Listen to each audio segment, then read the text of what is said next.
Hey there and welcome to episode 2 of Upstart Magazine's 2013 finals preview. I'm Sean Munaweera, Matt Walsh, Kevin Cheong. Gentlemen, welcome. We've had an absolutely fantastic week of finals. Fantastic in the sense that it delivered on excitement, I suppose you could say. We had 3 upsets throughout the week. You could possibly almost say 4, seeing as a couple of us picked the Sydney Swans to beat Hawthorn. Of course, they didn't. But yes, some definite shocks. Kevin, what's your shock for the week? I've got to go Freo. Not to me. Yes, we should first of all make an apology to Sean. We absolutely trashed him last week when we said that when he came out and said that Fremantle would beat Geelong at Simonds Stadium, and we said that he was an idiot. Sean, we are sorry. You were right. No, absolutely. We're here to talk opinions, and everyone has their own opinion, but absolutely it was a great set of finals. So yeah, get to us with your shock, Kevin. As I said, it had to be Freo. No one really gave them a hope down at Simonds Stadium, but they were outstanding. Big credit has to go to Ryan Crowley, who stopped Geelong's main man, Joel Selwood. Did an outstanding job. What do you reckon, Matt? Aaron Sandlands was fantastic here. He looked a bit strange out there with the helmet on, but his tap ruck work was just second to none, and they just choked Geelong. Especially in that last quarter, they just couldn't get a mark inside forward 50. No Tom Hawkins. Geelong just looked powerless to stop Fremantle's run and choke, and then on the rebound, Fremantle were just too good. So Fremantle get the week off, and gentlemen, Collingwood, that was a pretty disappointing loss for them, and pretty bad way to end season 2013. Yeah, it was kind of disappointing, and then you look at Port Adelaide, and they're just the complete opposite. I mean, they were very impressive, and they've had a fantastic 2013. They've done better than what they thought they could do, whereas you could argue that Collingwood were sort of worse than what they thought they would be as well. So well done to Port, and Collingwood, obviously they've delisted a couple of players here and there, so they're looking to just sort of reshape their list for 2014 to move forward. Yeah, on Carlton, on the other hand, outstanding against the Richmond Tigers. They started a bit slowly, but there was a big stat where every time they got the ball inside 50, they were converting their opportunities, and once they broke the game open and got their run going, they were Richmond were just powerless to stop them, Matt. Yeah, it seems to be a bit of a trend with Carlton games in the last few weeks. They tend to start sort of slow and then look a bit lethargic, and then Mick gives them a bit of a spray at half-time or three-quarter time, and then they just come out all cylinders firing, and I think that's what we saw on Sunday in front of a massive crowd at the MCG. So obviously all the games have had their narratives, but we move on to the actual previews for this week with tonight, Geelong and Port Adelaide at the MCG. Should be an absolutely massive crowd there, especially for Geelong fans who are looking to bounce back from their loss last week. But Port Adelaide are very buoyant after their performance against Collingwood. So it should be a fantastic game, guys. And we've just got Corey Enright's injury. How bad is that going to be for Geelong's defensive structures? Well, you can look at Enright, but you can also look at a couple of other names they have. Tom Hawkins coming back. So it's Geelong in that sense. They're going to be tested by Port Adelaide, who are young and they're fit. And Geelong, they're ageing, and they've got a couple of injuries to their older blokes. And you know what? It's going to be a bit of a cracking game because, Port have absolutely nothing to lose, whereas Geelong have to salvage some form of respect in 2013. Now, Kevin, you're really harping on about the smalls for Port Adelaide. How do you reckon they're going to go in this game tonight? Well, I think Corey Enright's injury will play a huge part in that because they got the likes of Jake Neade and Chad Wingard who can push up forward, create some excitement for him. And Corey Enright has stopped the likes of Sirioli in the past.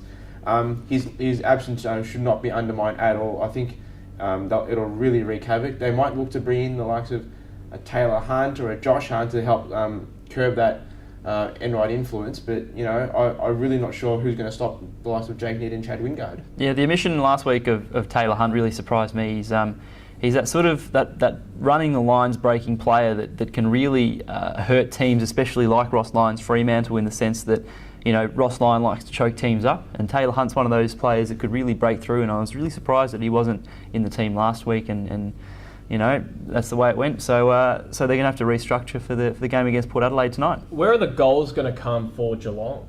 Well, they've got a really good goal kicking midfield, the likes of James Kelly, Joel Selwood. They can all push up and kick goals, but they really did miss the influence of Tom Hawkins. Like we said, even when Tom Hawkins isn't taking the marks, he does bring them to ground for the likes of Steve Johnson, Paul Chapman, to really swoop on the loose balls. But with only James Podsiadly down there, they really missed that last week. So they really have to look towards their midfield.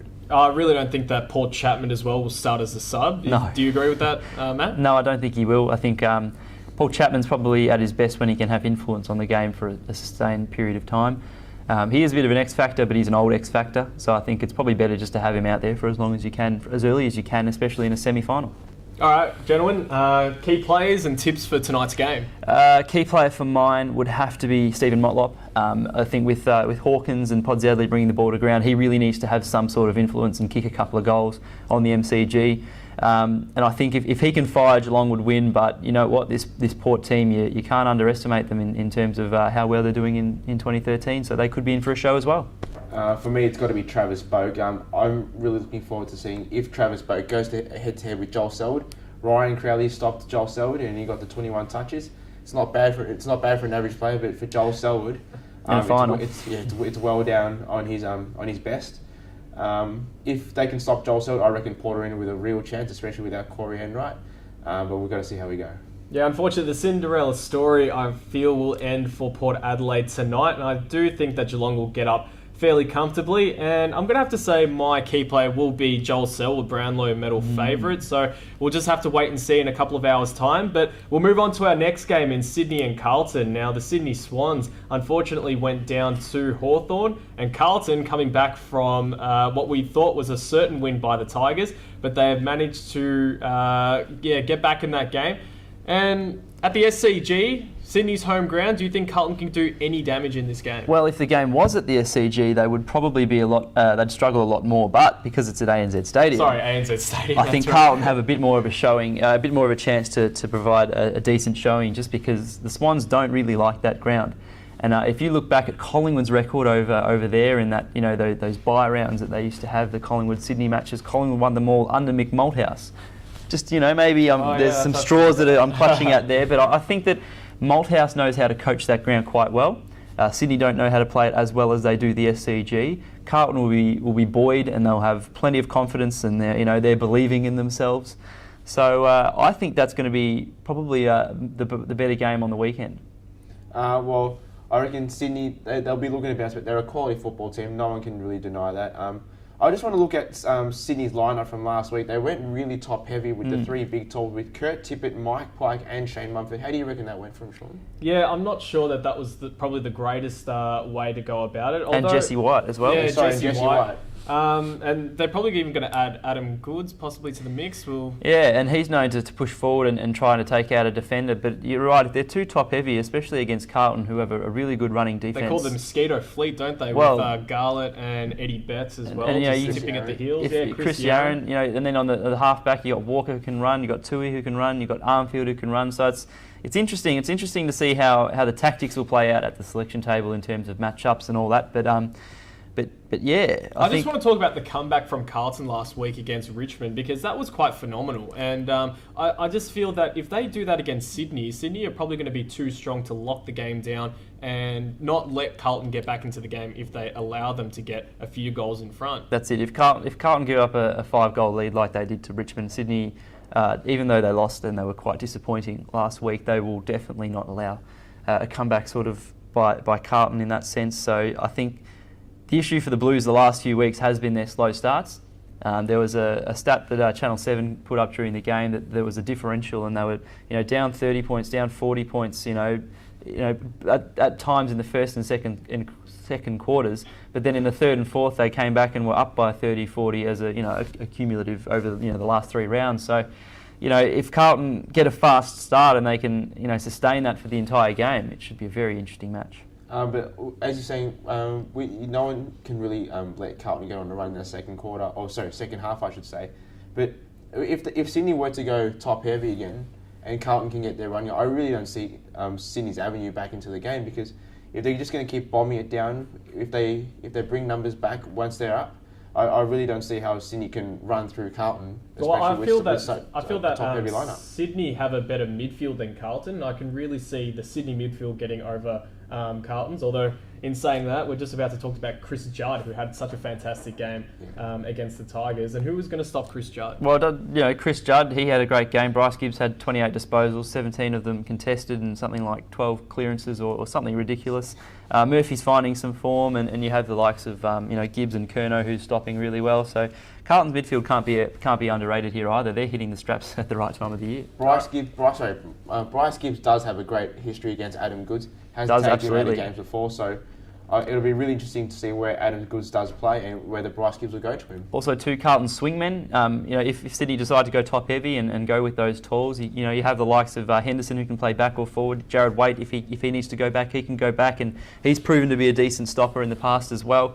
So there are these players for Carlton that can do that sort of role. All right, gentlemen, how about we get our key players and tips for this match? My key player will have to be Chris Judd. If Chris Judd can have his influence on the game like he did last week, he was outstanding last week, vintage best. If he can bring that same sort of influence to the game, I really give Carlton a massive chance this week. Who is my key player? Can you come back to me? I'll have to think about that. I'm going to have to say my key player will be Kieran Jack from the Sydney Swans, and I expect the Sydney Swans are going to make this a very, very physical contest, and a lot of tackles we'll see in this game, and Sydney will do it quite comfortably. I'm going to have to go with Jared Waite. He kicked 4 goals, 1 in each quarter last week, and was just very influential in terms of he was a target for Carlton. He can take a mark. He kicked extremely accurately, 4 goals straight. So I think if he can have another influence like that on the game and take out a defender, Reid or Richards, they'll have a really good chance at winning the game.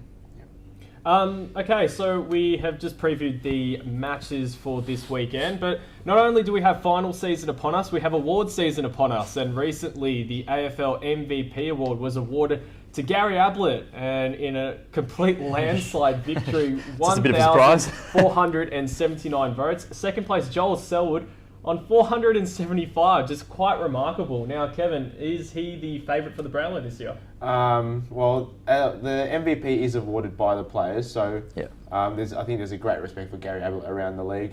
Whether he's a favourite, I would have to say so. He's about a $2 favourite. I think I might put some dosh on him, but he's just been outstanding this year, and there's no one really taking votes off him at the Gold Coast. Not at the Gold Coast. Yeah, so I reckon, he'd have to be the favourite.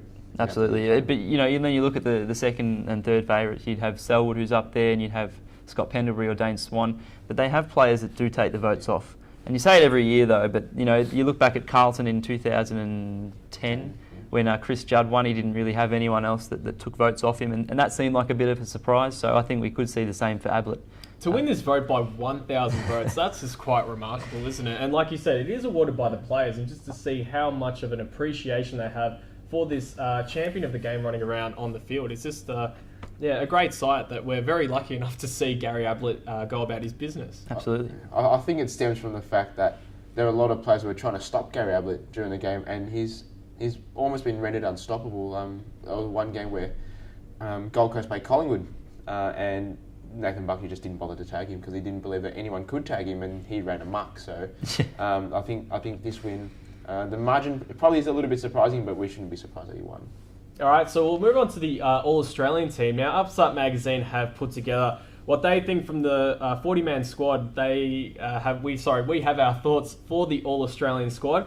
And coming up on your screen now, you should see Upstart Magazine's All-Australian team. And gentlemen, any omissions that we think are not great? Well, no, you go. From the back line, we got Michael Johnson, Scott Thompson and Josh Gibson, and on the half-back line, Luke Hodge, Harry Taylor and Jaden McVeigh. Let's just start with that, boys. What do you reckon? I think it's very tall. You got Harry Taylor, Scott Thompson, Josh Gibson, and then even McVeigh is sort of more of a midfielder, so you really almost couldn't really classify him as a true halfback. I like to point out though, McVeigh's had a spectacular year. He's had a spectacular year at halfback. I think very well deserved to get that position in our All-Australian squad. Yeah, but even Michael Johnson, he's a tall player as well. So they're sort of lacking in those running halfbacks. You look at who was omitted. You look at Andrew Walker from Carlton, who's had a fantastic year. It just shows that he can do it at either end of the ground. But at the end of the day, you have your Luke Hodge and you have your Jared McVeigh, I suppose. So you can't really question it too much. Do you think after last year's 13-13 from Buddy Franklin that he has a little bit to do with Scott Thompson's great performance this year? I think firstly got to harp on Matt's point. It is quite a tall backline, but there are a lot of players who can play on the medium-sized forwards. Michael Johnson can play on medium. Harry Taylor has at times, and even Josh Gibson, even though he's most renowned for his third man up role. But I think Scott Thompson has had an outstanding season. No one's really kicked the bag on him this season, so I don't think we should be too surprised if we've named him at fullback. So we'll go into our mids. We have Scott Pendlebury, Dane Swan, Ryan Griffin from the Western Bulldogs. What a great year he's had. Yeah, he reinvented himself, really. Chad Wingard, Travis Cloke and Lindsay Thomas in the half-forward line. Jeremy Cameron, Jared Ruffhead, Stephen Motlop to round out the forwards. And in the rucks, Will Minson. Is that a bit of a surprise? With Joel Selwood and Gary Ablett. Oh, well, Joel Selwood and Gary Ablett are walk-ins. But Will Minson's an interesting pick. Look, I think he's deserved it. The Bulldogs, like we discussed last week, are a vastly improved team, and I think he's been part of that. I think his work in the ruck has been outstanding. He's been up there probably with the top 2 or 3 ruckmen with Todd Goldstein. Goldstein was an extremely unlucky omission from this side with his lone role. But we can't really go past Will Minson. He's shouldered a lot of the work with Ace Cordy. Probably hadn't really stepped up to the mark where when Brendan McCartney would have liked. So he's done a lot of the work. But I think we can't really rule out any of the midfielders. Scott Pendlebury, Dane Swan and Ryan Griffin, as you mentioned before, have had outstanding years. So we can't go past them.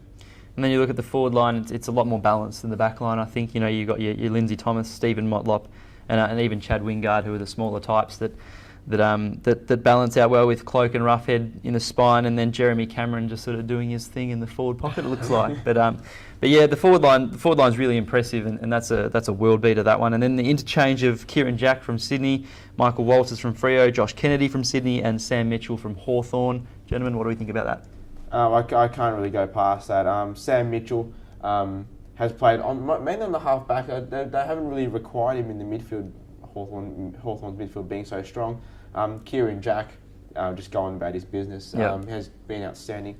Michael Waltz has been a real surprise this season. I was about to say, he's had a great season. Yeah, very surprising. He just sort of, he pushes forward, he kicks his goals, does his role, and he's very good at it. So he fully deserved of the spot, in my opinion. Yeah, and Josh Kennedy also, he's also added an extra element to his game. He can push up forward now. It's almost a Joe Watson model where he's very strong overhead. But also does his business in the midfield, just another cog to that Sydney lineup. Well, everyone has their thoughts about the All-Australian team, and that just happens to be Upstart Magazine's one.